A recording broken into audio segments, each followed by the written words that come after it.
Good evening and namaste. I am Daksh, the founder of Blub World magazine. Our focus of work is to find teenagers who are doing inspiring work and share their inspiring stories with other teens. Till date, we have covered nearly 300 such teenagers from across the globe through our magazine, our online portal, and different medias that we use. And from time to time, we try to bring out industry white papers on the K-12 education sector, which typically is a documentation on the innovations that are going on in the schools during different times in the society. We are all right now under a lockdown, a very different kind of a scenario that we have not experienced in our lives before. So every section of the society with its own capabilities, experiences, and perceptions. Care of our food, taking care of the supply, and doctors are taking care of our health. As educators or educationists, it's our responsibility to deliver education. But at the same time, it's our responsibility to create the knowledge that the world would need in the coming times. So in continuation of that very activity, we are doing these web talks since the lockdown began, and we are trying to find out what all innovations have schools done during the lockdown, and what do they think will be the scenario once this lockdown opens up. We have all done a lot of innovative, just to give you an example of the kind of ideas that we've been getting. There's a very small village in West Bengal called Padua. They don't have very good internet. So they gave a very innovative assignment to their children that they told them to create a custom dictionary at home, where they have to add 5 new words every day and bring that dictionary back once they come back to school. There is one school in Odisha, they told students to create a wisdom diary every day. This wisdom diary is basically a list of the good and the bad that the kid did in the whole day. There's one school, the UAE Indian Embassy School, they started doing something called Cartoon Speaks. They told their students to cut the cartoon strip in whichever newspaper or magazine that they get, paste that on a piece of paper and write its interpretation on that, and bring a collection of these once the school reopens. So the schools have been doing some amazing stuff within their structures during this lockdown. And right now, after doing 30 talks on the topic No Lockdowns and Learning, we are publishing the first white paper on the 15th of this month in our magazine. And to find these ideas that we have got from more than 350 school leaders from across the world who have participated on this platform till now, we're sharing these ideas on all the social media platforms of Blub World, on Facebook, Instagram, LinkedIn, Twitter. You can actually go and see those ideas and even use them for your own schools. So we are trying to create an idea repository that's useful for the coming generations as well. Now, the topic for today is the post-lockdown school. So what we can understand right now after talking to nearly 360 plus school leaders is the way or the idea or the concept of a school, or the way we defined a school, or the way we thought a school is. That idea, that concept, that definition has already been obliterated. Nothing of that sort now exists in this world, because once the school reopens, it will be a very different scenario. We won't be having classes with so many kids. We won't be having buses with so many kids. Our judgment or our testing from the parents' end will be on a very different barometer. So we are going into a world where we have to redefine a school and not just rejuvenate it. Because the basics or the reason or the model in which the school worked, that does not exist. Because that worked on the basis of volumes handled by a small number of people. But that cannot be done anymore, because you cannot have volumes in a class. So right now we have to rethink on the definition of a school and how do we actually make it work. Just some days back, we had the principal of the Kalinga Institute. They teach more than 50,000 students on one campus from tribal background without taking any fees. They gave a very nice statement, and I just like the statement, so I'm sharing it with you. That schools were supposed to and are supposed to teach the society to come together and to stay together. And right now we have to teach them a paradox, which is social distancing. So how will we do that? We are right now in the middle of the world's biggest ever global experiment on education. And if educationists like you who have experience of a lifetime and knowledge of a lifetime, if you don't create the knowledge for the coming generations, then who will?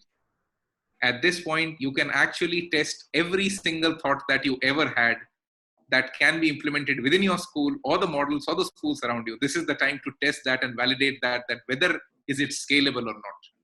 This is the time to experiment. This is the time to observe.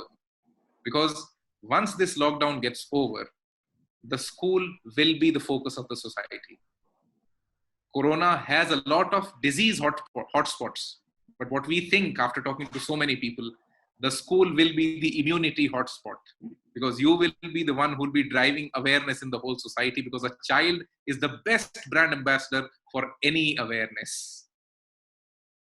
So I think the school or the idea of a school will get redefined, and the pride that was attached to schools, which got dissipated in the last some decades, it's again time to reclaim that.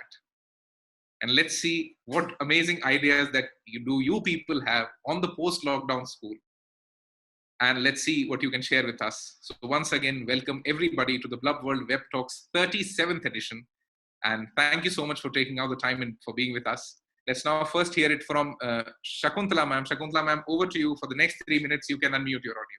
Try to give us your introduction and one idea on what do you think will happen in schools post this lockdown. We all know there will be sanitizers and all that. We don't want to know the operational details. Some idea or something that others can learn from you. Over to you, ma'am. Okay, so I am in Bangalore. I am the principal of Indian School of Excellence. The school is 3 years old and we have around 250 kids. So it's an emerging school, which is very, very progressive in its thoughts. And so as of now, we are just taking the virtual classrooms for the senior classes, middle school and grade 9. Going forward, school is a place where generally kids love to come, and it's a place where they socialize. And because of the social distancing, it's, as Daksh told, it's going to be quite a challenging thing. And there is no precedence set as to how are we going to receive them. However, as an educator, we are working on it. We are waiting for the government directives and basic needs of sanitization and health. All these things have been put in place. However, we have a set of and the number of kids in our school it's manageable. So you see, it's a small crowd, so we will not have any issues with social distancing. But for some sections which are like having 25 in a class, so we are just trying to open up more classrooms and accommodate them. However, it's the government's decision as to what are the timings the school can operate and how many are allowed. All those directives have to be told by the government. We cannot supersede them. So that's one very important factor, Daksh, which we are very uncertain about. Otherwise, our teachers are all well prepared, and our mode of teaching has changed drastically. That is one punch line which I would like to share with all of us. I mean, all the team members here. We have started not with the books, and we've just taken concepts grade wise, and we are trying to teach them. And we have, because this was supposed to be our summer vacation period, we have not started online classes for primary classes.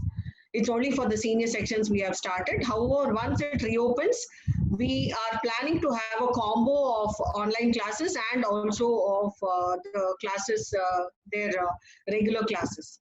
Now, this is a place where they will share and they will care. My only concern is the mask.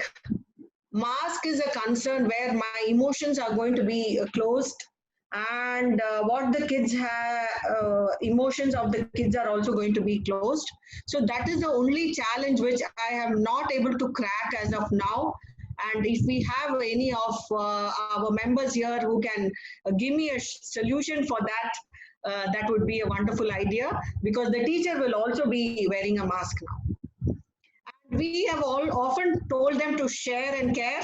So how are we going to do that? is again my question. Thank you. Thank you so much, Shakuntala ma'am. And I think that the mask would be closing emotions, and there are a lot of things that will be closing emotions now, because emotional intelligence would be challenged, because social distancing is something that would bar it in itself. But this lockdown period has been a boon for most of the educators, because we all had a utopian dream of teaching value education. And this is the perfect time that could have been done within homes, with a perfect teacher being there by the side of the kid, that was the parent. And it got done very nicely. So let's hope that we get emotionally far more stronger students now within our classes after experiencing this lockdown. And I hope that will happen. But yes, this is a very nice perspective, that once the whole class will be wearing a mask throughout the day, it will be very difficult to emotionally engage a student. So let's find out how we find solutions to this. Thank you so much for sharing this idea. Let's now hear it from Rohini ma'am. Rohini ma'am, over to you for the next 3 minutes. You can unmute your audio. Hello everyone, I am Rohini Sanglikar, Principal of Poda Jumbo Kids and Curriculum Consultancy, Tajgaon, Sangli, and Director of Paradise Pre-Primary School, Kolhapur, Maharashtra. We all principals and directors of the schools are here to discuss about the post-lockdown school. I would like to discuss few important points like how should we post-lockdown school, and some government rules, and how we all teachers need to pre-plan, and some challenges just now ma'am said about this thing. I have one more query about that also. The Ministry of the Human Resources and Development, that is MHRD, along with the NCRT, are planning odd even plan for schools when they open post lockdown. NCRT, that is, we all know that National Council of Education Research and Training is considering the presence of 50% of the students only per day in school premises. So that is also main big challenge. And this plan could be lead more individualistic assessment and learning experience, what I feel is. And new guidelines for being prepared for the schools, which needs to followed when they reopen post-lockdown schools. One more, after the post-lockdown school, calling there will be no calling limited number of the students, no morning assembly, no seminars, no sports event. This is how we all will function the school to maintain social distancing. The school will pose the biggest challenge in terms of social distancing. For example, parents will not send kids because of, I feel, is because of fearness of corona and all. And social distance is the biggest challenge, though 50% students will come to the school. The school will require infrastructural changes. It should be done phases with the skeletal faculty and students to begin with. One more challenge is just now ma'am said about the wearing of mask. Students would deny to wear mask from morning to till go home, and especially for the pre-primary and grade 1-2 children, because it eaches when we wear the mask at the backside of our ear. So that is main problem. And we always take parent orientation before starting the school. So we have to guide the parents before that about the standardization and increasing the habit to wear mask for long time. And one more thing is that for the government also, I feel we need government support as well to provide sanitizers and disinfectants, etc. So I give best wishes to all the principals and directors to face challenges after post-lockdown school. And thank you from my side. Thank you so much, a lot of schools right now are, we with the Association of International IB Schools for South Asia are trying to prepare a standard SOP that could be an advisory for all the schools they can use in your operating procedures to make them better. What we could understand right now is parents will be very apprehensive in sending a kid to school, because maintaining social distances even through transport and everything will be a very big issue. And what we could understand after talking to so many people is finance, or the business model, or the cost model within which the school worked is now challenged, because you cannot just have 20 children coming in a bus. You cannot have one teacher only teaching 16 or 17 kids in a class. So finances is something that's getting very typical. So we are in the future, we are organizing just one typical webinar with an expert on the finance, on an education finance, to discuss on how to manage your school finance in the post-lockdown world. So let's now hear it from Chitra ma'am. Chitra ma'am, over to you for the next 3 minutes. You can unmute your audio. Thank you, Daksh, for giving me this opportunity. And I must say, I wanted to pick up this issue of the transport also, because the biggest challenge inside the school, see, we are going to manage everything. We are going to manage with the health card, which is again going to come as a mandatory practice with all the children as well as the staff members, that they will have to, like, now we are carrying our Aadhaar card. This is another thing which is going to be added up now in our society, and that will be the health card, which we will have to continue and carry all along. Yes, what ma'am said, Shakuntala ma'am, regarding the mask, yes, it's a challenge we'll have, how to make the children understand. But then this understanding is developed already in everywhere, everywhere through the TVs and everything, that when they have to step out, they have to have that mask and they have to continue with it. Regarding social distancing, definitely I agree. We all have that type of an infrastructure. Rather, let me tell you, in my school, I've already started planning my building plan once again, how I will go about the classrooms and everything, where there's going to be a single desk seating. We cannot even allow two people sitting on a desk, which we used to do earlier.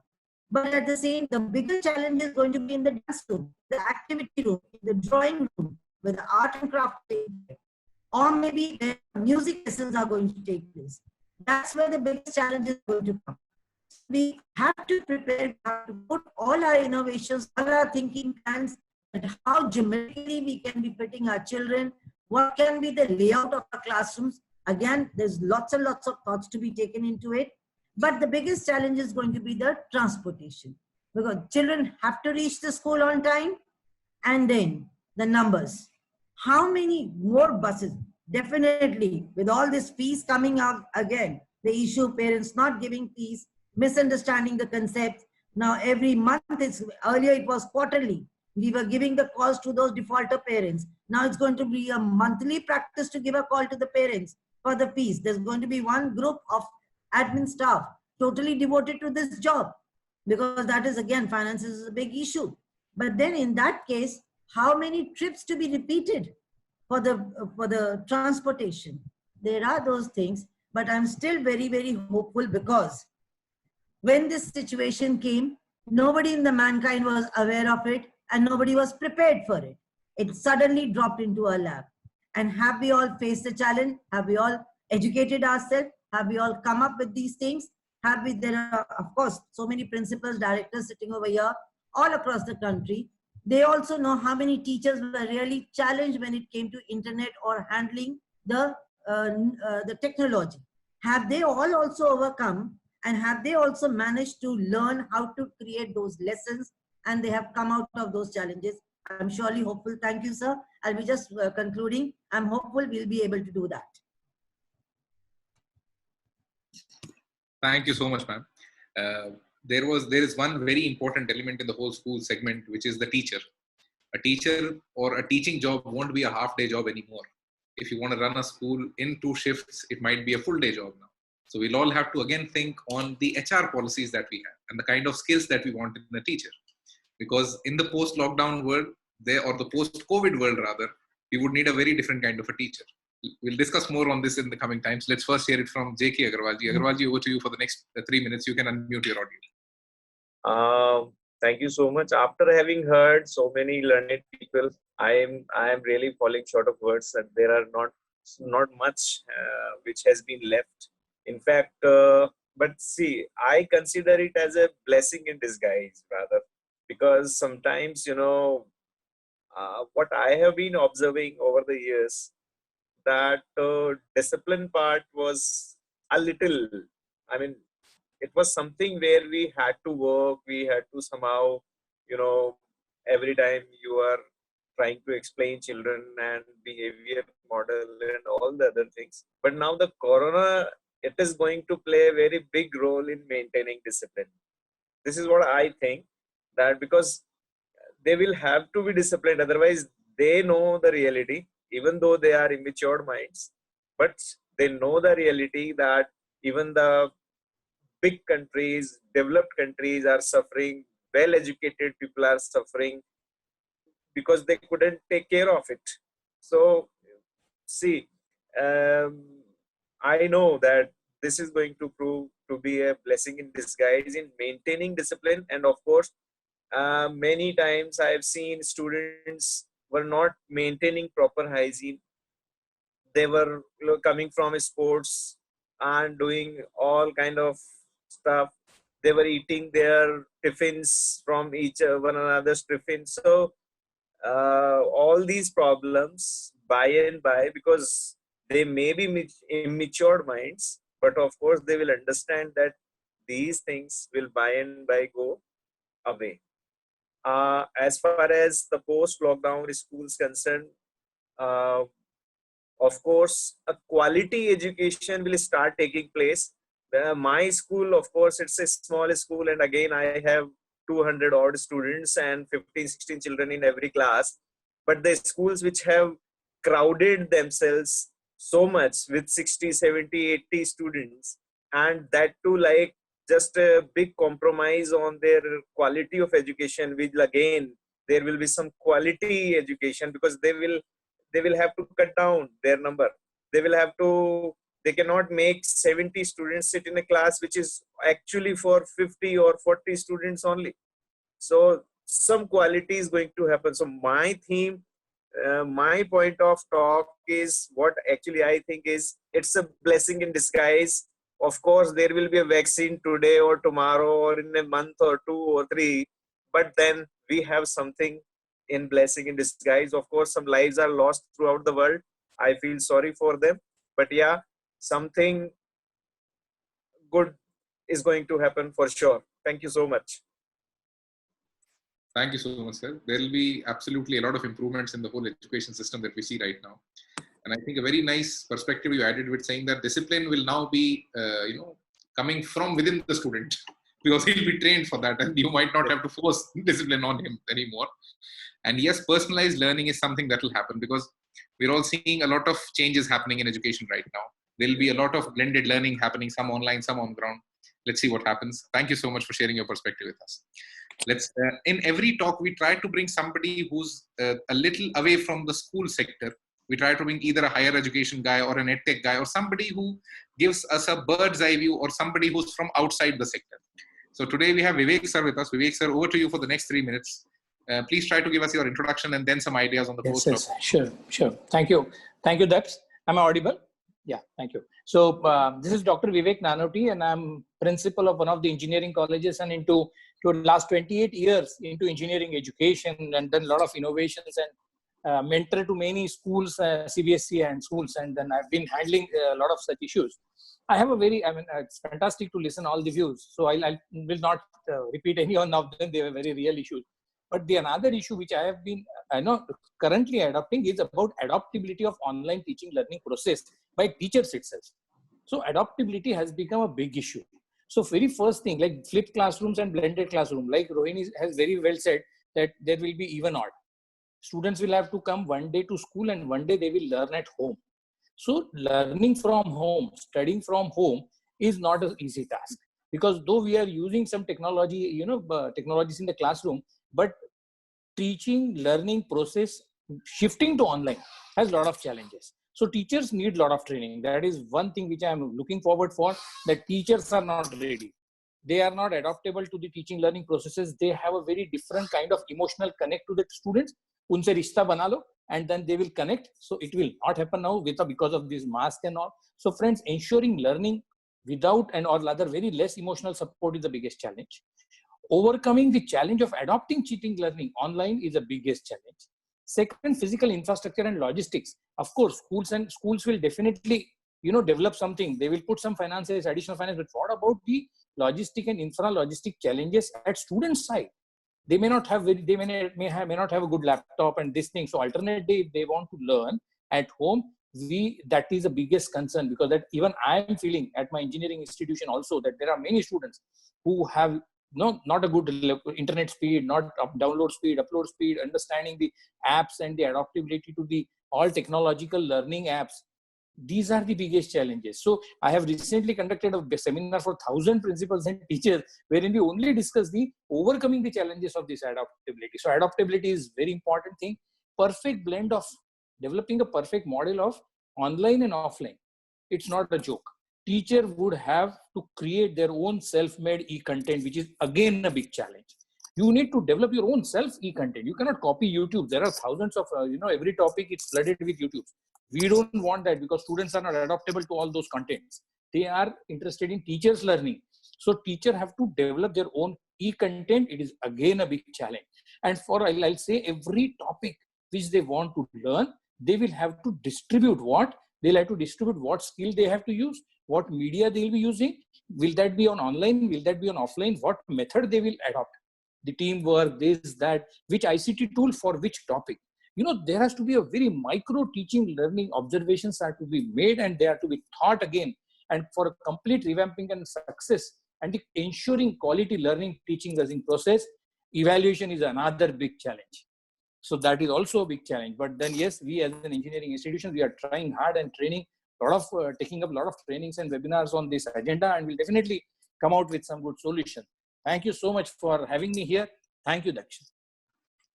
Thank you so much, Vivek sir, for sharing those ideas. And yes, we are all right now entering a world where we all will be going to BYOD model of IT infrastructure, that bring your own device. Now, IT infra won't be or would not have to be built at the school level. It will have to be built at the students level, because that's the way hygiene can be maintained. So what we could understand is there was a time when globalization happened. Before globalization, in India or in a lot of countries, there was a seller's market where the seller used to think that, yes, I want to provide this to the buyer and the buyer will buy this. And then when globalization came in, a lot of brands came in, a lot of economic development happened. The world changed from a seller's market to a buyer's market. Now the buyer's opinion was important. Whatever he wanted was important. And I think this Corona is the exact very point when from a school's ecosystem, education is now a learner's ecosystem.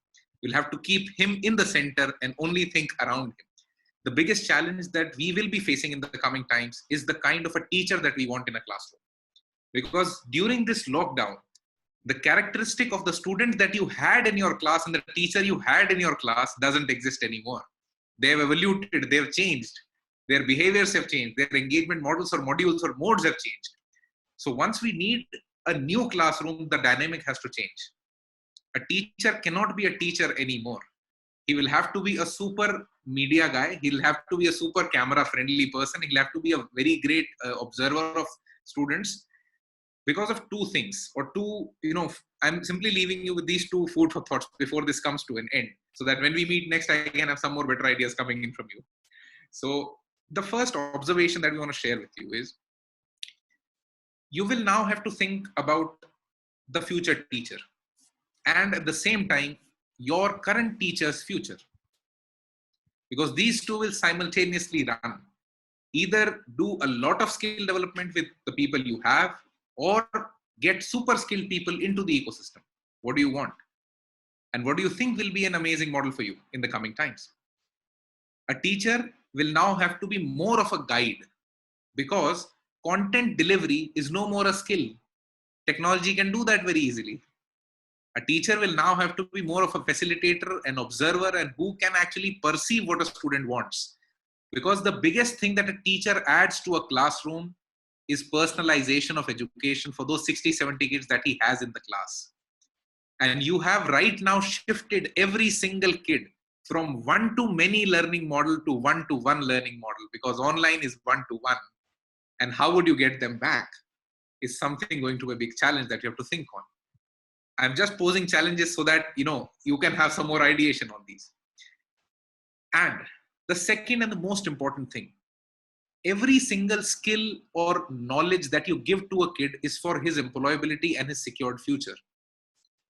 And a lot of skills and a lot of knowledge right now in the current generation are of no use anymore, because technology has replaced humans on that. A lot of jobs got automated. So now once you introduce a skill in the school system or in the higher education system, you'll have to judge them on a different barometer altogether, that can tech do this in the next 10 years? If tech can, then humans don't need to be taught this. They have to be taught something else. So you have to balance or find out everything on the metrics of tech. If technology can do it, don't train. Let technology do it. You'll have to train them in skills which tech cannot do. And we have found out 2 skills that we think will always keep humans better than tech. The first one being creativity. Creativity not in the sense of just colors and paintings. Creativity in the sense of divergent thinking. Creativity in the sense of critical thinking. Creativity in the sense of teaching your kids how to think, how to find solutions. Because this is something that tech cannot do. Even AI needs a programmer. So intelligence or creativity or the whole ecosystem of being able to judge onto things and think of the future and forecasting, these are the skills that the students will need in the coming times. And second and most important, every single person who's sitting within this webinar has some time in his life asked his students that don't use that screen, don't get on so much on tech, but we have all acted very well like politicians, shifted them to a screen right now for the 6 to 7 hours of a day. So since we have done that already, so just think of one thing. Once you give him tech, you open the whole internet to him. And there is technology that can police him online, but everybody does not have access to that. So who will take care of the kid online? The only thing that can take care of the kid online is his own wisdom. You will actually have to teach him the real meaning of the word knowledge. Knowledge word comes from 2 words, know and ledge. Ledge is where you stand, and knowing where you stand is the meaning of knowledge, which is simply wisdom. So knowing your ecosystem, where do you stand, what do you want to do in life, and how would you judge things around you. And teaching creativity and wisdom is the most difficult task in education. So how will we do that? The problem is you can teach, but you cannot evaluate. Creativity, you can evaluate to some extent, but wisdom you cannot. And without these, the next generation might not be utilizable at all. So we will have to think on those lines right now, that what do we want from the future generation? So think on these lines. We are doing a very small competition. We are trying to find out India's most creative school. So if you're doing anything creative or innovative within the education segment, either you, your parents, your teachers, anybody who's in your ecosystem is doing anything that's creative, share it with us. It's a free competition, but we have a cash prize for the winner. The reason for keeping up cash prize is just to know the smallest little innovation that could help the world in the coming times. And we expect this coming out of educationists only. Because you have that skill set that you know, and you can forecast that what your student will be in the coming 10 or 15 years. So let's imagine that decade and start preparing observation papers. And we'll be happy to publish some of the best observation papers or ideas that come in from you. I hope you enjoyed the last 20-30 minutes that you spent with us. Thank you so much, everybody, for being a part of this. If you enjoyed this and want to be a part of the future sessions, you can unmute your audio and say a big yes. Thank you so much. Yes, we enjoyed it. It was really Yes, wonderful yes, yes. knowing each other, listening to each other. And Thank you, Daksh. Thank you for getting us together.